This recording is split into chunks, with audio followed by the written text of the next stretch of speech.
Institute study that was done in 1960, where they looked at it, and well, let's say it was confirmed that we came out and admitted that extraterrestrials are here, and they speculated, looking at sociological matters, that social institutions would collapse. People want to still pay their taxes? Do they want to go to work?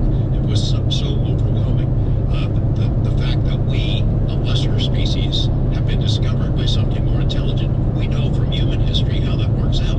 When the Europeans come to North America, we know what happens to the people who are already here, the less developed society. They collapsed. They were wiped out. And I think that was the projection of that study. The only way to get around that, they said, is to prepare for it over a long period of time, to condition folks to get ready for it. I don't know if there was ever a policy where they instituted that, but it kind of looks like it.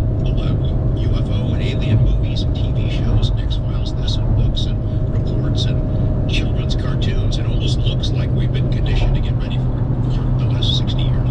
When people talk about the possibility of these being some sort of black ops creation by the Defense Department, some sort of weapons grade drone that moves at insane speeds with some unknown technology that they've developed in secrecy, that kind of falls apart when you go back to 47. If you go back to 47,